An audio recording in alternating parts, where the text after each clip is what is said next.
As Rachel Reeves prepares to unveil Labour's highly anticipated first budget on October 30th, a dark cloud looms over the nation.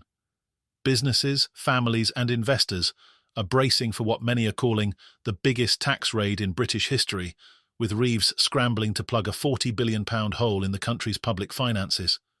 But the measures she's rumoured to be considering could deal a devastating blow to millions of ordinary people and push the UK's already fragile economy to the brink of collapse. With just days to go before the budget, the tension is palpable. Business leaders warn of impending disaster, families fear losing their savings, and the nation's wealthy elite are planning their escape. Has Reeves miscalculated the impact of her radical tax plans, or is this the bold action the UK desperately needs? Before we dive into the specifics of what is shaping up to be a potentially explosive budget, it's important to understand just how precarious the situation is for businesses across the country. According to shocking new research by business advisory firm Begbie's Traynor, a record 632,756 UK firms were on the verge of collapse in the third quarter of 2023. This represents a staggering 32% increase from the same period last year and is a 5.1% rise from the previous quarter. Key sectors like support services, construction and property are among the hardest hit, but the tremors are being felt throughout the economy. Rick Traynor, chairman of Begbie's Traynor, issued a dire warning. Many business leaders are holding their breath as they await clarity over what Rachel Reeves's budget will bring. The sense of uncertainty is paralysing. The fear is that businesses and investors will end up bearing the brunt of changes to the tax regime, which could be devastating. The spectre of an increase to employers' national insurance contributions has already sent shockwaves through the business community. Experts warn that any hike in this tax, combined with Labour's proposed workers' rights bill, could decimate job creation. Julie Palmer of Begbie's Traynor was blunt. If Reeves increases employers' national insurance, many firms, especially those already teetering on the edge, will simply stop hiring. It's a lose-lose scenario. While businesses are dreading the tax hikes, British families are also in a state of panic. One of the most controversial proposals Reeves is reportedly considering is the imposition of a 20% VAT on private school fees, a move that would have wide-reaching implications for thousands of families. GB News recently interviewed Sarah, a concerned mother whose disabled son is currently attending a private school. The emotional toll on parents like Sarah is immense, and she fears Reeves's plan will have devastating consequences for her child's future.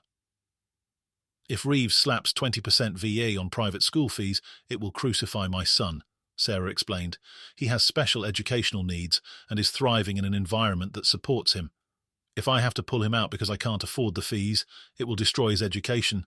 This isn't about rich parents avoiding taxes, this is about children's futures.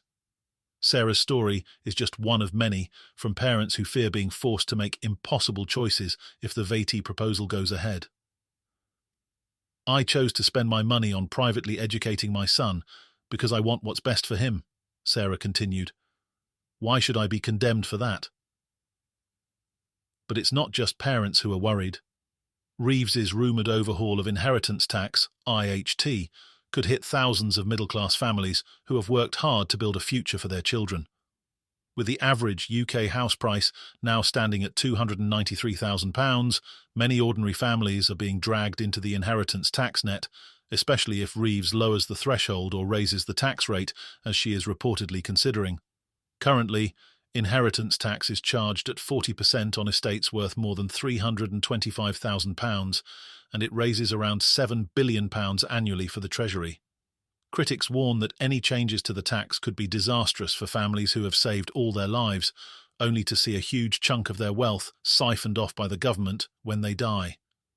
Tax expert Tim Stovold of Moore Kingston Smith called the potential reforms lazy policy-making and warned that they would be politically motivated rather than economically effective. Inheritance tax is already desperately unpopular, Stovold explained.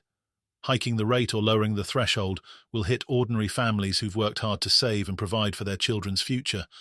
The ultra-wealthy will find ways around it, but the middle class will bear the brunt. While middle-class families might struggle to avoid paying IHT, the ultra-wealthy are likely to find loopholes, as they always do. Jason Hollands of Evelyn Partners pointed out that the super-rich have access to sophisticated wealth advisors who can help them dodge the tax altogether. The heirs of ordinary people are the ones who get clobbered by this tax, Hollands said. It's a deeply emotional issue for many families. Rumours of changes to capital gains tax, CGT, have added fuel to the fire. CGT, which is charged on the profits from selling assets like second homes and investments, could be increased in the budget. Critics argue that such a move would disproportionately hurt middle-class families, while wealthier individuals would still be able to exploit tax breaks and exemptions. Meanwhile, the UK is facing the largest exodus of millionaires of any country over the next 4 years. Fears about tax hikes, economic instability, and a hostile political environment have led many of Britain's wealthiest individuals to seek greener pastures abroad.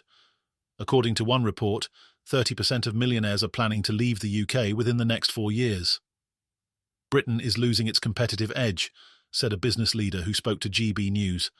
30% of millionaires are planning to leave, and that's appalling. These are the people who invest in our economy, create jobs, and drive innovation.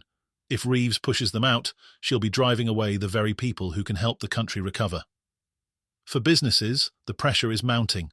With national insurance hikes, changes to CGT, and further tax burdens looming, companies are scrambling to prepare for the worst. Many are already making tough decisions about layoffs, hiring freezes, and investment cuts. One tax advisor, Claire, said that her clients are in a state of absolute panic as they await the budget. People are taking evasive action, even though we don't yet know the specifics, she said. There's so much speculation, and it's causing people to make decisions they might not need to make. Reeves's efforts to raise revenue to fill the £40 billion hole in public finances might also involve an increase in employers' national insurance contributions. This move, critics say, would discourage businesses from hiring new employees and could lead to a wave of job losses across multiple industries.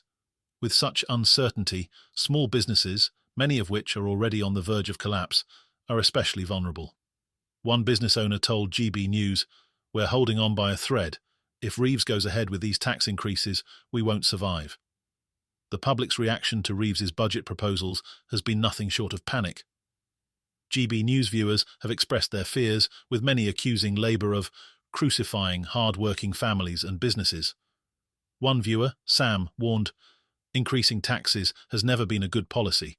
A low-tax economy is what attracts investment and drives growth. Reeves is going to suffocate innovation and crush businesses." As the clock ticks closer to October 30th, the pressure on Reeves is immense.